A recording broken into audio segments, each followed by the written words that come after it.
नमस्कार।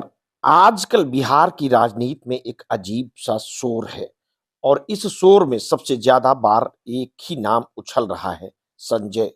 Social media पर लोग मजाक भी कर रहे हैं और तंज भी। जिसके पास संजय हो उसका खेल बिगड़ना तय है।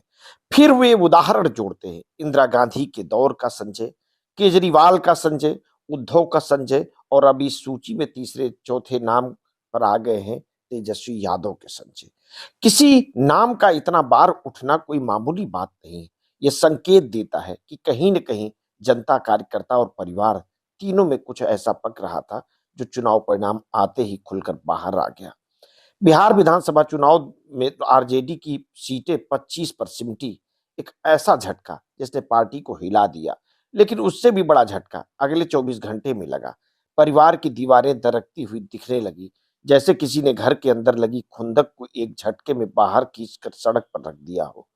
पहला झटका तेज प्रताप यादव तीसरे स्थान पर रहे। दूसरा झटका रोहिणी आचार्य ने सार्वजनिक मंच पर परिवार और राजनीति दोनों से दूरी का ऐलान कर दिया। रोहिणी का संदेश जितना सीधा था, उसका संकेत उतना ही गहरा।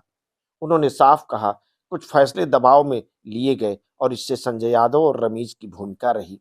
पोस्ट में बाद में नाम जोड़ना भी इस बात की निशानी है कि कोई क्षणिक गुस्सा नहीं, बल्कि लंबे समय से चल रहा संघर्ष था। दरअसल आरजेडी के भीतर महीनों से दो समांतर कहानियां चल रही थी। एक तेजस्वी की चुनावी लड़ाई और दूसरी परिवार बनाम सलाहकारों की खामोश जंग। तेज प्रताप समय समय पर अपनी नाराजगी जाहिर करते रहे, कभी ट्विटर पर, कभी बयानों में। उन्होंने संजय यादव को कई बार समस्या की जड़ बताया।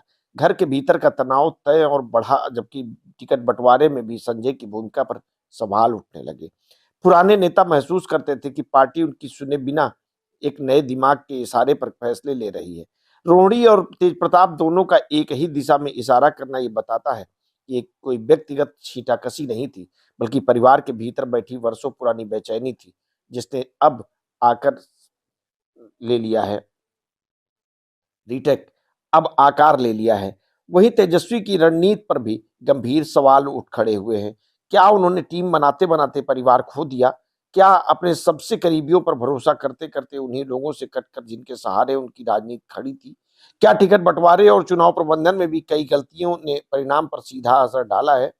लालू यादव का परिवार हमेशा एकजुटता का प्रतीक माना गया। राजनीति में भी मतभेद होते हैं, लेकिन बात बाहर बहुत कम आती है। इस बार फर्क यह रहा कि असंतोष और सोशल मीडिया पर बह निकला। रोहिणी के ट्वीट ने वो दरवाजा खोल दिया जिसके पीछे छिपी खामोश लड़ाइयां कभी दिखाई नहीं देती थी। राजनीति में परिवार की लड़ाई हमेशा बड़ी होती है, क्योंकि वो संगठन और जनादेश दोनों को तोड़ देती है, और यही यहाँ भी हुआ। चुनाव प्रचार के दौरान घर की कलह जितनी गहरी थी, जनता ने शायद उतनी ही आसानी से भांप ली। राजद का आधार वोटर एकजुटता चाहता है, दिशा चाहता है, स्पष्ट नेतृत्व चाहता है, लेकिन चुनाव के दौरान उसे भ्रम, विरोधाभास और तनाव मिला। और सबसे बड़ा सवाल यही उठता है, क्या ये हार चुनावी गलती से हुई या घर के भीतर चल रही खामोश लड़ाई के कारण? लालू यादव की राजनीतिक सामाजिक न्याय की धुरी पर खड़ी थी। वही राजनीतिक लंबे संघर्ष, बड़ी समझ और ठोस गठजोड़ से बनी थी, लेकिन आज वही विरासत दो मोर्चे पर टूटती दिख रही है। एक संगठनात्मक पक्ष पर, दूसरा पारिवारिक संतुलन पर। अगर परिवार की तीन आवाजें तीन दिशाओं में जाएं, अगर नेता की टीम और परिवार एक दूसरे पर उंगली उठाए, और अगर चुनाव के बाद भी माहौल शांत ना हो, तो सवाल केवल चुनावी रणनीति पर नहीं, नेतृत्व की पकड़ पर भी खड़ा होता है। क्या तेजस्वी के लिए सही समय पर सही फैसले करना मुश्किल हो गया है? क्या संजय यादव की भूमिका आवश्यकता से ज्यादा बड़ी हो चुकी थी? क्या रोहिणी का कदम किसी बड़ी टूट का संकेत है? क्या तेज प्रताप का राजनीतिक भविष्य इसी कलह में फंस कर रह जाएगा? और सबसे अहम, क्या लालू यादव की विशाल विरासत अब नए दौर की चुनौतियों के बीच बिखरने लगी है? इन सवालों के जवाब सिर्फ बिहार की राजनीति नहीं, बल्कि खुद आरजेडी के भविष्य को तय करेंगे।